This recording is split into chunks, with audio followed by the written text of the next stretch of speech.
오늘 하나님께서 저에게 주시는 말씀입니다. 룻기 2장 8절에서 13절 말씀입니다. 우리 다 같이 자리에서 일어나셔서 하나님 말씀 읽겠습니다. 룻기 2장 8절에서 13절 말씀 제가 봉독하겠습니다. 보아스가 룻에게 이르되 내 딸아 들으라. 이삭을 주우러 다른 밭으로 가지 말며 여기서 떠나지 말고 나의 소녀들과 함께 있으라.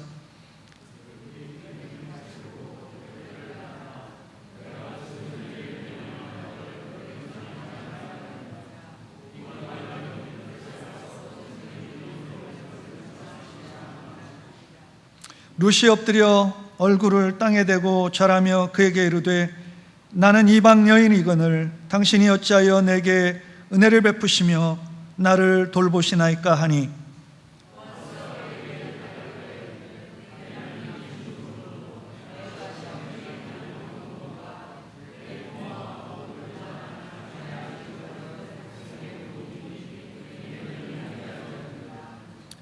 여호와께서 내게 행한 일에 보답하시기를 내가 행한 일에 보답하시기를 원하며 이스라엘의 하나님 여호와께서 그의 날개 아래에 보호를 받으러 온 내게 온전한 상 주시기를 원하노라 하는지라. 다 같이 하겠습니다. 룻이 이르되 내 주여 내가 당신께 은혜 입기를 원하나이다. 나는 당신의 하녀 중 하나와 또 같이 못하오나 당신이 이 하녀를 위로하시고 마음을 기쁘게 하는 말씀을 하셨나이다 하니라. 아멘. 다시 시작하는 힘이라는 제목으로 우리 예인교회 정철 목사님 나오셔서 하나님 말씀 전하실 때 저와 여러분의 마음 가운데 우리 하나님의 음성으로 들려지는 귀한 은혜가 있게 되기를 바라겠습니다.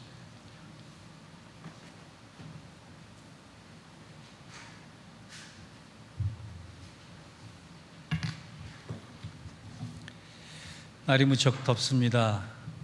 지구가 계속 뜨거워지고 있다는데 지구가 뜨거워지는 이유를 아십니까? 지구온난화의 원인을 아십니까? 열받는 사람이 많아서 그래요. 살기가 점점 힘들어진다라고 하는 원성을 이곳저곳에서 많이 듣습니다. 한 가지 비유를 할 테니까 상상을 해보십시오. 여러분의 인생을 공으로 비유하자면 유리공이었으면 좋겠습니까? 아니면 고무공이었으면 좋겠습니까? 유리공은 이쁘고 고무공은 볼품이 없습니다. 그런데 유리공은 바닥에 떨어지면 부서지고 깨지고 맙니다. 반면에 고무공은 볼품은 없지만 바닥에 떨어지면 다시 한번 튀어오르는 관성을 가지고 있습니다. 우리가 살다 보면 넘어질 때가 있고 아플 때가 있고 살기 어려울 때가 있는데 그때마다 우리가 유리공처럼 부서지는 것이 아니라 고무공처럼 다시 튀어올라서 재도약할 수 있는 사람이 되기를 원합니다. 그것을 가능케 하는 것이 뭐예요? 믿음이고 신앙이에요. 다시 올라갈 수 있는 믿음과 신앙의 힘의 원천은 두 가지입니다. 하나는 내 개인이 마음먹은 대로 하는 개인의 의지가 아니라 하나님의 말씀이에요. 그래서 예수님께서 공생애를 시작하는 순간에 마주했던 사탄의 유혹과 시험에 제일 먼저 꺼내든 카드가 다른 것이 아니라 하나님의 말씀을 확인하고 하나님의 말씀으로 물리치는 거예요. 우리가 잘못하고 있는 것이 있어요. 우리는 말씀 믿어요. 믿기 때문에 지금 주일날 교회 나와서 예배 드리는 사람이에요. 그런데 말씀의 절대성은 안 믿어요. 이 말씀을 한 가지 그냥 옆에 두는 동반자 정도로 여기지 말씀이 내 속에 들어와서 얼마나 큰 힘을, 능력을, 권세를 발휘할 수 있는 것인가에 대한 하나님 말씀의 절대성은 우리가 잘 안 믿는단 말이에요. 어려울수록 붙잡아야 할 게 말씀의 절대성을 붙잡고 그 말씀에 의지해서 살아나가야 되는 거예요. 두 번째로 나 혼자의 힘으로 이겨내는 것이 아니라 공동체가 함께 이겨내도록 해야 돼요. 자, 말씀이 있다면 또 하나 있어야 될 힘의 원천이 뭐라고요? 공동체의 사랑이에요. 여러분, 이 땅에 임하는 것은 하나님 나라라고 했지 하나님 집이라고 하지 않았습니다. 나라는 공동체. 나 혼자 이겨낼 일이 도저히 안 될 때 공동체의 회복력으로 서로 격려하고 믿어주고 품어주고 넘어진 사람의 손을 잡고 일으켜주는 일, 그것이 바로 교회란 말이에요. 저는 오늘 말씀을 통해서 점점 힘이 빠져가는 현실 속에 우리가 다시 살아날 수 있는 능력을 얻기를 소망합니다. 그것이 말씀의 절대성이요, 또한 우리 안에 있는, 공동체 안에 있는 사랑으로 그 일이 가능케 될 수 있도록 하나님께서 은혜 베풀어 주시기를 주의 이름으로 축원합니다. 오늘 본문인 룻기를 읽으면서 한 가지 흥미로운 것을 발견했습니다. 성경은 룻을 가리켜서 현숙한 여인이라고 했어요. 보아스를 가리켜서 유력한 남자라고 했습니다. 그런데 룻기를 전체를 읽어보면 읽어볼수록 현숙한 여인이다, 유력한 남자다라고 멋진 표현은 했지만 룻이 이쁘기 때문에 은혜를 입었다, 보아스가 잘생겼기 때문에 능력이 있었다, 이런 얘기는 없어요. 그러니까 이게 외모에 대해서 실망하시는 분들이 계시다면 여러분 너무 실망하지 마세요. 성경은 룻과 보아스의 외모에 대해서 한마디도 언급하지 않았습니다. 단지 성경의 관심은 하나님의 스토리를 써내려가는 그들이 어떻게 은혜를 받았고 그 은혜에 어떻게 응답했느냐를 더 중요하게 생각하는. 구약에는 은혜라는 단어가 잘 쓰여지지 않은 단어입니다. 창세기에서 사사기까지 총 은혜라는 단어는 43번밖에 나오지 않습니다. 창세기에서 말라기까지 다 합쳐도 143번밖에 나오지 않아요. 이에 구약에 비해서 분량이 작은 신약에는 132번이나 나와요. 그런데 오늘 룻기의 2장에만 은혜라는 단어가 4번이나 나와요. 룻기의 특별성이 여기 있는 것입니다. 구약 성경에 은혜라는 말이 처음 등장한 곳은 창세기 6장 8절입니다. 그러나 노아는 여호와께 은혜를 입었더라. 이 구절 잘 아시죠? 원문대로 해석하자면 입었더라가 아닙니다. 노아가 여호와의 눈에서 하나님의 자비를 발견하였다. 하나님은 은혜를 주셨고 노아는 하나님의 은혜를 발견했다라는 거예요. 여러분, 우리가 은혜를 받고 있음에도 불구하고 발견하지 못하면, 알아채지 못하면, 내 것이 되지 못하면 아무 소용이 없는 거예요. 룻기는 자기에게 임하지도 않는 은혜를 사모하고 발견하기 위해서 몸부림쳤던 한 여인이 막막한 인생의 환경과 조건에도 불구하고 그 은혜를 통해 새롭게 인생을 꾸려나갔다라고 하는 것이 요점이에요. 그렇다면 룻기는 오늘 본문을 통해 하나님이 무슨 말씀을 전하기를 원했을까요? 첫째, 은혜란 룻처럼 소망이 없을 때 가장 먼저 붙잡아야 할 우리의 생명끈이다라고. 여러분, 말이 생명끈이지요. 놓치면 떨어져 죽는다라고 하는 말과 똑같은 거예요. 우리가 이민자로 살아가는 게 참 쉽지 않습니다. 실제로 그래요. 저도 그렇고 여러분도 그렇고 고향 떠나서 이민자로 뿌리 내리는 것이 우리 자녀들과 달리 1세대들은 참 어려운 편입니다. 룻의 시어머니 나오미와 남편 엘리멜렉도 이민자들이었습니다. 그런데 불행하게도 이들은 이방 땅에서 갑자기 죽고 말아요. 성경은 남편 엘리멜렉이 왜 죽었는지, 두 아들은 왜 죽었는지 그 이유에 대해서 설명하지 않아요. 제가 생각해 보건대 짧은 삶을 살 수밖에 없을 만큼 힘들고 고단한 삶을 그들은 살았다라고 생각할 수 있다는 거예요. 그들의 이민 생활은 드림을 이룬 것이 아니라 비극으로 끝났어요.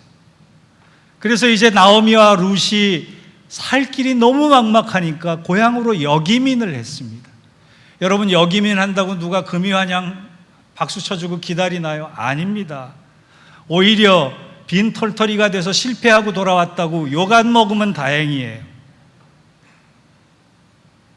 우리가 돈 한 푼 없이 고국행 비행기를 타고 대한민국으로 돌아가서 다시금 역이민해서 내 고향 땅에 살 길을 찾는다고 생각해 보세요. 얼마나 막막하겠어요? 얼마나 두렵겠어요? 그런데 이민 갈 때는 그들은 살 길을 택해 갔지만 룻과 나오미가 잘한 것은 삶의 방법을 선택한 것이 아니라 하나님의 은혜를 붙잡아야겠다 생각하는 것이. 우리를 살릴 수 있는 길은, 우리의 생명끈은 하나님의 은혜고 그 은혜의 힘밖에 없다라고 생각한 것입니다. 그것이 10절에 나오는 말씀이에요. 룻이 땅에 엎드려 절하며 그에게 이르되 나는 이방 여인이거늘 당신이 어찌하여 내게 은혜를 베푸시며 나를 돌아보시나이까. 여기에 어울리지 않는 두 단어가 있습니다. 이방 여인과 은혜라는 단어예요. 이방 여인에게 은혜는 임할 수 없는 거예요. 은혜는 이방 여인에게 가지 않습니다. 이방 여인은 은혜 구할 자격도 없습니다. 그런데 룻은 이 은혜, 받을 수 없는 은혜, 자기에게 주어지지 않는 은혜, 자기의 것이 아닌 은혜, 그런데 이 은혜가 아니면 나는 살아갈 수 없다고 고백하며 16절에 뭐라고 유명한 고백을 합니까? 어머니의 백성이 나의 백성이 되고 어머니의 하나님이 나의 하나님이 되시리니. 그는 은혜에 큰 욕심을 냅니다. 하나님 은혜 아니면 나는 죽을 수밖에 없습니다. 고비 때마다, 위기 때마다 붙잡는 것은 은혜의 힘이었어요. 얼마나 현명한 일입니까?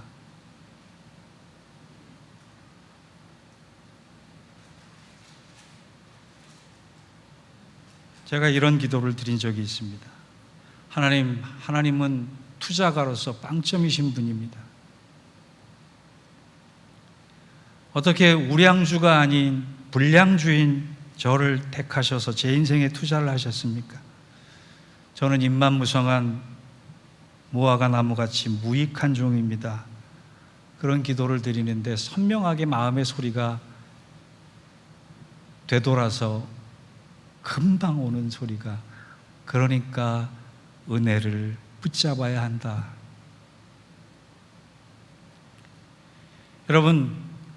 여러분의 삶의 위기와 고통 속에 제일 먼저 붙잡는 것이 무엇입니까? 우리가 은혜를 붙잡아야, 우리가 왜 은혜가 필요한지, 왜 은혜를 붙잡아야 하는지 제가 세 가지로 설명을 할게요. 보통 저 사람 문제 은혜 받더니 달라졌어라고 하는 말을 들으신 적이 있죠. 첫째로 은혜를 받으면 세상과 현실을 바라보는 눈이 달라지는 거예요. 우리가 잘 아는 찬송가가 있습니다. 내 영혼이 은총 입어 중한 죄짐 벗고 보니 슬픔 많은 이 세상도 천국으로 화도다. 여러분, 은혜 받기 전에는 슬픔 많은 세상밖에는 안 보이는 거예요. 은혜 받기 전에는 슬픔 많은 사연만 보이는 거예요. 은혜 받기 전에는 소망이 안 보이는 거예요. 그런데 은혜를 받고 나니까 세상과 현실을 바라보는 눈이 달라져서 그 어두운 면에서 빛 한 자루, 촛불 한 자루 찾을 수 있는 희망을 보고 소망을 보고 천국을 볼 수 있다는, 그게 은혜의 힘이에요. 또 하나, 은혜를 받으면 해석과 반응이 달라집니다. 여러분, 교회는 항상 소리가 있어요. 소리가 들려요. 교회 안에 있는 소리는 두 가지 종류의 소리예요. 하나는 하나님의 소리고 또 하나는 사람들의 소리예요. 그런데 은혜가 고갈되면 무슨 소리가 들려요? 사람들이 소리만 들리고 사람들의 모습만 보여요. 그런데 은혜가 충만하면 사람들 보이기 이전에 하나님의 소리에 집중하게 되고 하나님의 사인이 보이게 되는 거예요.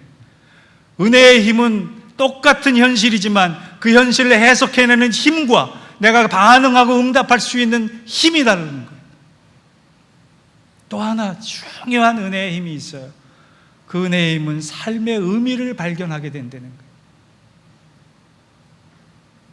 여러분, 설교자가 제일 곤욕스러울 때가 언제인지 아세요? 내가 이 말씀 왜 전하나? 그러면 땅이라도 꺼지고 싶어요. 땅 속에라도 꺼지고 싶어요. 여러분이 이 예배에 왜 나와 계세요? 의미를 못 찾으면 이 예배는 무거운 노동이에요. 봉사를 해도 기쁨이 없고 하나님 안에서 의미를 못 찾으면 무거운 십자가일 뿐이에요. 내가 매일 출근하는 일터에서 내가 하고 있는 일의 의미를 못 찾으면 지옥이에요. 여러분, 영혼이 살아난다는 말은 다른 의미가 아닙니다. 내 삶의 의미를 찾는 거예요. 그 의미 속에 기쁨을 얻는 거예요. 그 기쁨 속에 다시금 하나님 주시는 평강을 맛볼 수 있는 거예요. 여러분, 룻기가 사사시대를 배경으로 한 이유를 아십니까? 왜 그랬을까요? 왜 하나님은 룻기를 사사시대를 배경으로 쓰게 하셨을까요? 앞이 안 보이는 시대였기 때문에 그래요. 어찌 살아야 할지 분간이 안 되는 시대였기 때문에 그래요. 믿음으로 살아도 소망을 좀처럼 붙잡을 수 없는 시대였기 때문에 그래요. 그런데 하나님은 말씀하십니다.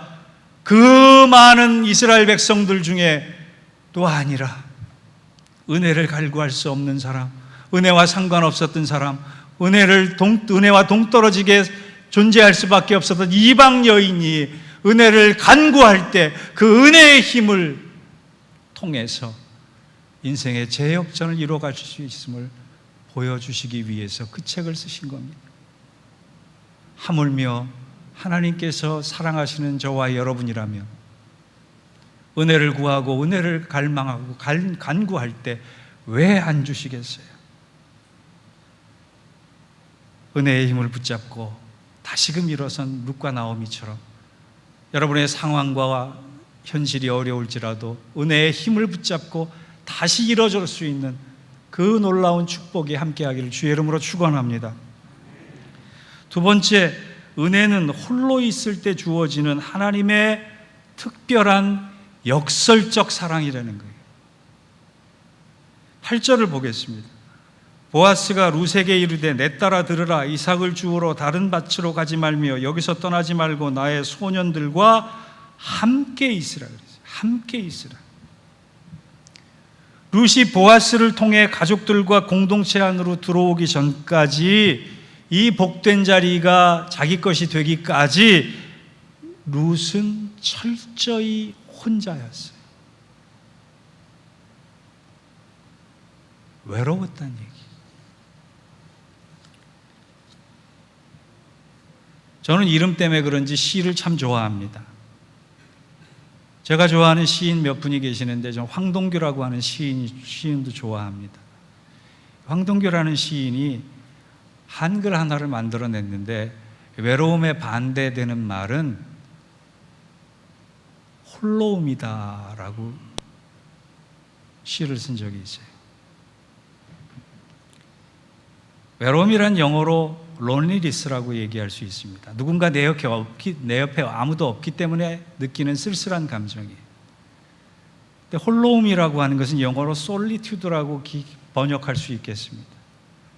혼자는 있지만 그 혼자 있는 상황에 찾아온 기쁨을 누리는 상태. 여러분, 예수님께서 외로우셨을까요? 물론 외로우셨을 거예요. 그런데 예수님은 스스로 홀로움을 택하셨던 분이에요. 그래서 사역하시다 말고 따로 한적한 곳에 가셨다라고 하는 것을 성경은 기록합니다. 홀로움이란 내가 사람들로부터 떨어져서 복잡시끌한 현실로부터 물러나서 하나님을 만나기 위해 홀로 있기를 결단하는 순간, 그 상태를 홀로움이라 이렇게 얘기할 수 있어요. 그렇다면 하나님은 왜 우리를 고독하게 만드실까요? 외로움에서 홀로움으로 전환하라는 거예요. 하나님이 나에게 위로해 주는 사람 아무도 없게 만드실 때가 있어요. 그 어떤 것도 위로가 안 될 때가 있습니다.